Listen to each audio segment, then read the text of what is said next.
जरा सोचो, आप एक टेंट में गर्म स्लीपिंग बैग के अंदर सो रहे हो। बाहर -30 डिग्री सेंटीग्रेड का टेम्परेचर है और अचानक आपके दोस्तों की चीखें सुनाई देती है। आप टेंट का बल्कि छुरी से टेंट को काट कर नंगे पैर बर्फ में भाग जाते हो और अगले कुछ घंटों में आपकी लाश अलग अलग जगह अजीब हालत में मिलती है। सवाल ये है, आखिर ऐसा हुआ क्यों? ऐसा क्या हुआ था उस रात में? क्या है इसके पीछे का पॉसिबल कारण? आइए समझते हैं आसान शब्दों में। हेलो दोस्तों, ये कहानी है 1959 की। सोवियत यूनियन के उरेल माउंटेन में एक ट्रैक की।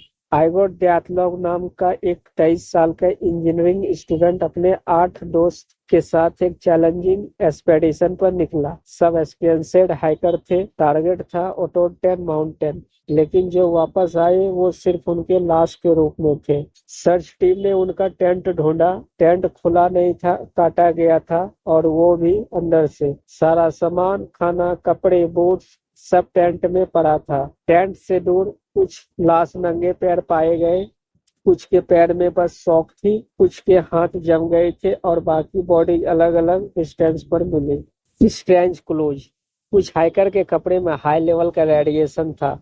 एक की आंख गायब थी, एक की जीभ नहीं थी। कुछ के बोन्स टूट गए थे, जैसे उन पे ट्रक चढ़ गया हो, लेकिन बाहर से कोई वुंड नहीं था। किसी के हाथ में एक ट्री बार्क चिपकी थी, जैसे वो जिंदगी बचाने के लिए चिपक गया हो। और सबसे बड़ी बात, किसी भी जगह पर दूसरे लोगों या जानवर का फुटप्रिंट नहीं मिले।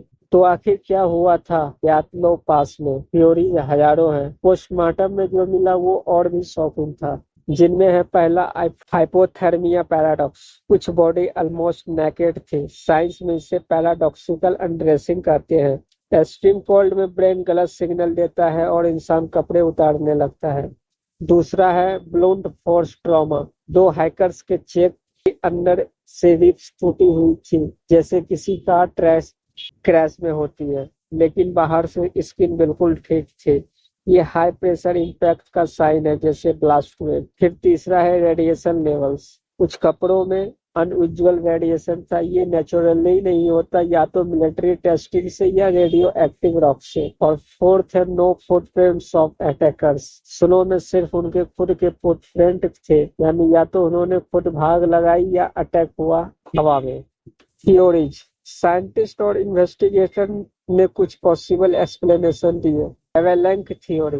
एवेलैंक से पैनिक हुआ, लोग टेंट काट के भागे, लेकिन स्लोप का एंगल एवेलैंक के लिए इनफ स्टीप नहीं था। फुटप्रिंट भी इंटैक्ट थे।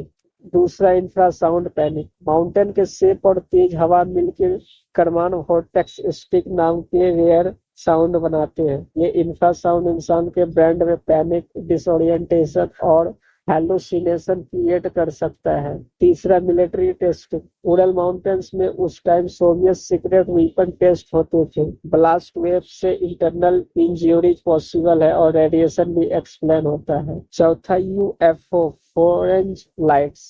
रेस्क्यू टीम ने रिपोर्ट दी कि रात को ऑरेंज ग्लोइंग स्फेयर्स स्काई में दिख रहे थे। यूएफओ बिलीवर्स के लिए एलाइन इनकाउंटर का सबूत है। डयातलोव पास के इन्वेस्टिगेशन में एक और अजीब डिटेल मिली थी, जो लोग आज भी इग्नोर कर देते हैं। बॉडीज के आसपास का स्नो अनयूजुअल तरीके से स्लाइटली मैग्नेटिक था, जैसे उस एरिया में कभी हाई एनर्जी इलेक्ट्रोमैग्नेटिक ब्लास्ट हुई हो। साइंस कहता है अगर एक स्ट्रॉन्ग इलेक्ट्रोमैग्नेटिक ब्लास्ट होता है तो दिमाग में हेलुसिनेशन, सेवर एनर्जी और फाइट और फ्लाइट रिफ्लेक्स एक्टिवेट हो सकते हैं, और शायद इसी वजह से हाइकर्स पैनिक में टेंट काट कर भाग गए होंगे। लगभग 60 साल बाद भी दयातलोव पास की बर्फ ने अपना राज अपने अंदर छुपा रखा है। शायद वो रात एक नेचुरल डिजास्टर थी या फिर कुछ ऐसा जो ह्यूमन समझ से बाहर है। आप बताओ, अगर हम ये मान ले कि कुछ ही सेकंड के लिए उनके आसपास का स्पेस इलेक्ट्रोमैग्नेटिक फील्ड से भर गया था,